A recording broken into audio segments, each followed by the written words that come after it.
let me show you how to take care of a bearded dragon. What's up, YouTube? So this is going to be a care guide for bearded dragons. This is going to be a simple, typical care guide. This is not going to go into details on breeding or anything like that. This is simply just taking care of your bearded dragon. So I've had a lot of people ask me, well, how do I take care of my bearded dragon? Am I doing this correctly? So that's really why I want to make this video. Before I get into the video, please smash that like button for the YouTube algorithm. And I'll also put a link up at the corner here for the giveaway. So if you haven't looked at the giveaway video, I'm giving away something, whether it be a ball python or a bearded dragon, to 2 winners, and all you have to do is share a video, and that's all.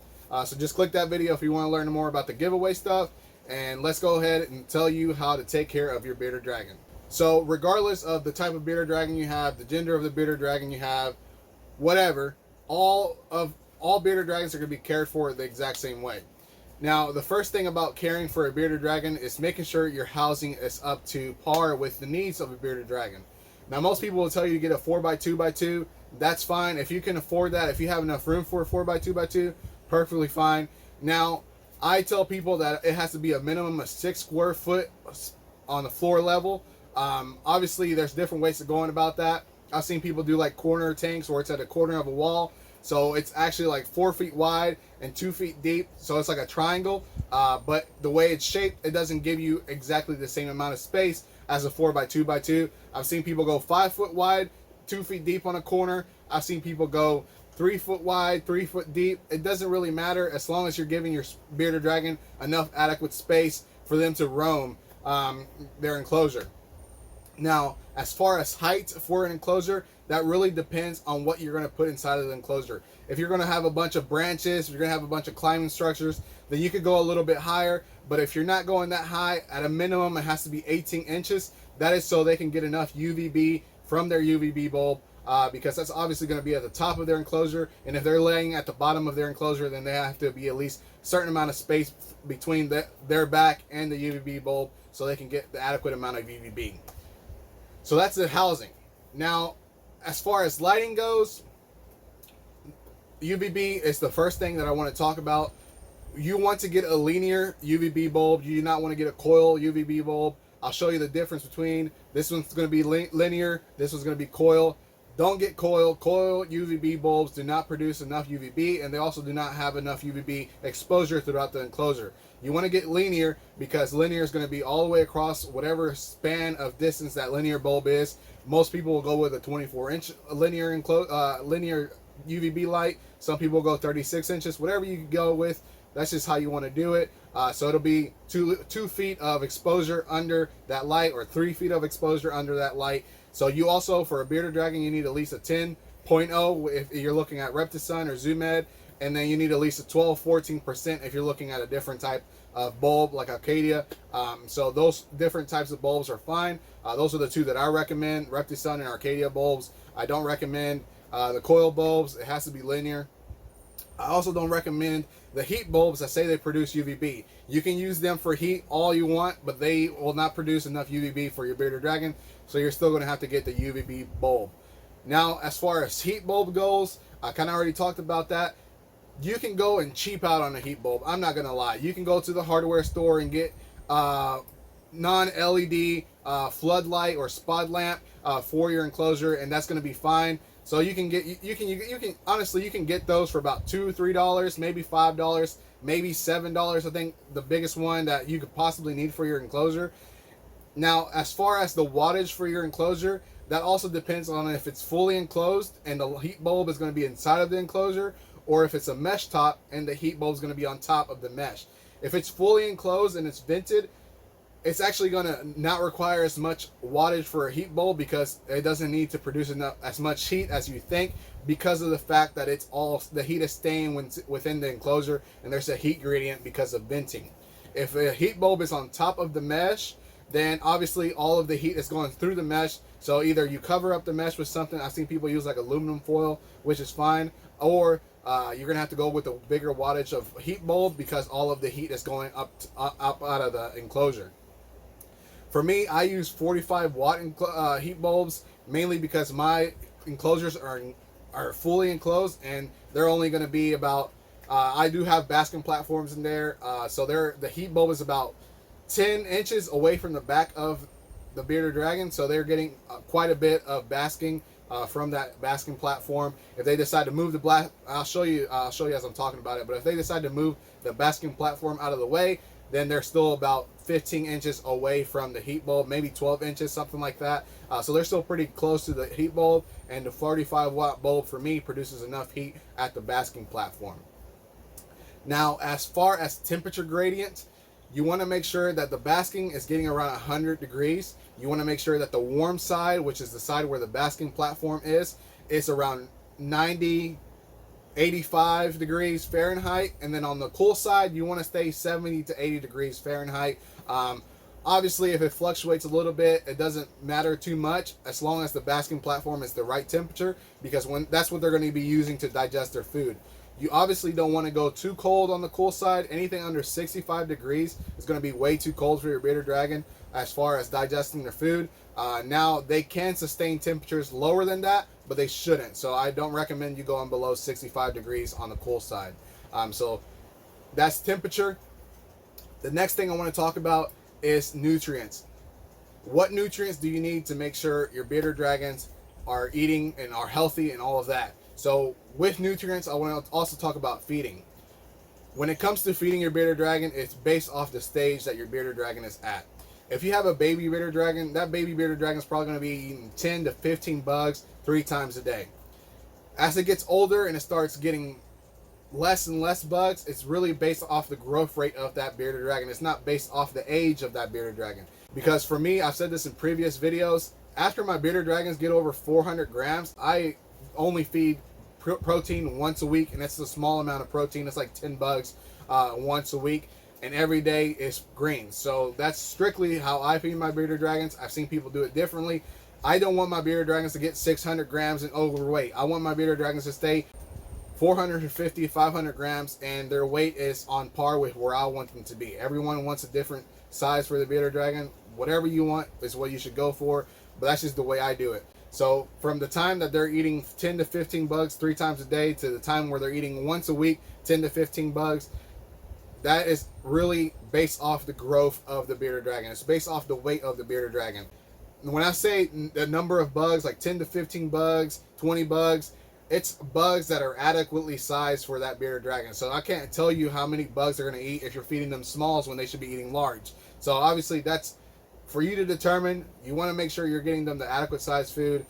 So I can't really tell you the exact number of bugs you're supposed to give them. I can only tell you based off what I know. That's just how I do it.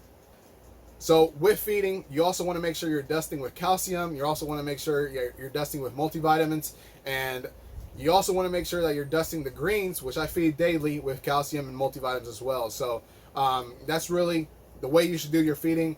Every time you feed, you should dust with calcium and multivitamins. Now, the one thing about the calcium is that there's calcium with D3 and calcium without D3. If your bearded dragon is not exposed to outside UVB, so they're not exposed to natural sun rays, they will always need calcium with D3. You can alternate calcium with D3 and without D3 every other feeding. That's fine as well. But you don't want to strictly feed calcium without D3 if they're only going to be inside of their enclosure at all times. If they're outside majority of the day, they do not need calcium with D3. D3 is a vitamin that comes straight from the natural sun. So the reason we give them calcium with D3 is because UVB bulbs do not give them that D3 that they need. Yes, it provides UVB, but it doesn't provide enough D3, so they need it from the sun rays. So with that said, UVB is used to obviously help break down calcium inside of their bones. If you do not provide UVB, if you do not provide calcium, there's a thing called metabolic bone disease, or MBD, that can occur without the proper calcium, without the proper UVB, and you got to make sure that you're giving them the proper amount. Now, I have seen and I have heard of calcium poisoning when you're feeding too much calcium, so you got to make sure you're watching how much calcium they get. I have seen bearded dragons ask for more calcium. If you dust with calcium and they're not eating the food, they're just licking the calcium, that's because they have a need for calcium. So you got to determine based off what your bearded dragon's doing if they need more or less. So I've talked about housing, I've talked about lighting, I've talked about temperature, I've talked about feeding. The last thing I want to talk about is age. Most people will have bearded dragons that live a full life, 15 years, 18 years. I've seen people say that they've lived as long as 18 years. But then I've also seen people have bearded dragons for 7 years, and obviously that's not the entire life that they can live. So when I say that you're supposed to be doing this, all of these things, is to make sure that your bearded dragon has a long and healthy life. Everything that I've mentioned doesn't mean that your bearded dragon is going to have a long and healthy life, because that's not the only thing that determines longevity of a life.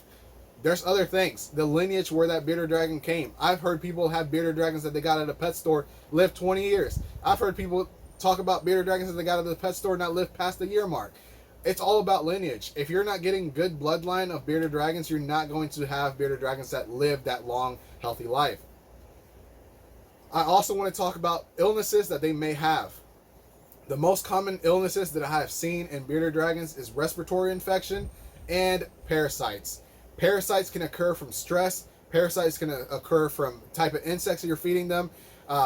Stress can also make diarrhea type stool, which is also a sign of parasites. So you have to make sure that if they are pooping the diarrhea, runny type stool, that you have to rule out parasites. So you do have to take them to the vet to get their fecal done, so they can rule out parasites or not. I have seen bearded dragons get stressed out from maybe moving in their home, things being rearranged and stuff like that. So you have to make sure that it's not from that, or it's not from parasites. So you have to figure out which one it is. The last thing I want to talk about is the respiratory infection. This is going to come strictly from humidity levels in your tank.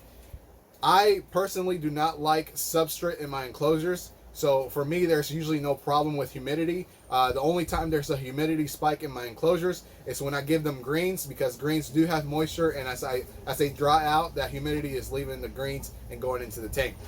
My humidity doesn't ever go over 35%. It never goes over 40%. There's going to be people out there saying, well, you can have it as high as 60%. Every time I have had my humidity go over 40%, this was obviously in the past, I have had the bearded dragons get respiratory infections. So anything over 40%, in my opinion, would result in a respiratory infection. Not every bearded dragon is going to get a respiratory infection, but there are bearded dragons that are prone to getting more respiratory infections than others. There's bearded dragons that have shorter snouts. There's bearded dragons that are from bad bloodline or bad breeding, and they would have respiratory infections more often than others. So you have to make sure that you're keeping everything in your enclosure, everything as far as feeding. You got to make sure that everything is top notch, so your bearded dragon does have that long life that you want it to have. If you have multiple bearded dragons, this is really just like a tad bit or an FYI at the end of the video. If you have multiple bearded dragons and you want to house them together, I only recommend housing bearded dragons that are females together, and not all females are going to be housed together. If you have multiple females in one enclosure, I do not recommend anything smaller than a 4x2x2. So that would be at least 8 square foot as a floor space. Anything bigger than that is perfect for multiple females. I have seen people keep colonies of 4 or 5 females in one enclosure that's like 8 feet long, 2 feet or 3 feet deep, and like 3 feet high, and that's fine if you can figure that out in your home and your floor plan. That's great, but it's not just up to how much space you have in your house. It's also up to what kind of bearded dragons you have. Some females just don't like other females, and that's fine as well. So you got to make sure that you're keeping that up as far as checking if they are showing aggression, or checking if they are being bullied or anything like that. So you got to check for that stuff when you do have multiple females. So that's all that I have as far as a care guide. Hopefully you enjoyed this video. Hopefully you enjoyed the clips that I was showing you as I talked about this stuff. You want to make sure that everything is adequate with your bearded dragons, because you don't want your bearded dragons to have a short life. You don't want your bearded dragons to get sick, because that's just going to make you miserable and make them miserable. So don't do that. So as always, I appreciate you watching. Don't forget to like, share, and subscribe, and hit that notification bell so you don't miss anything that I put out in the future. And as always,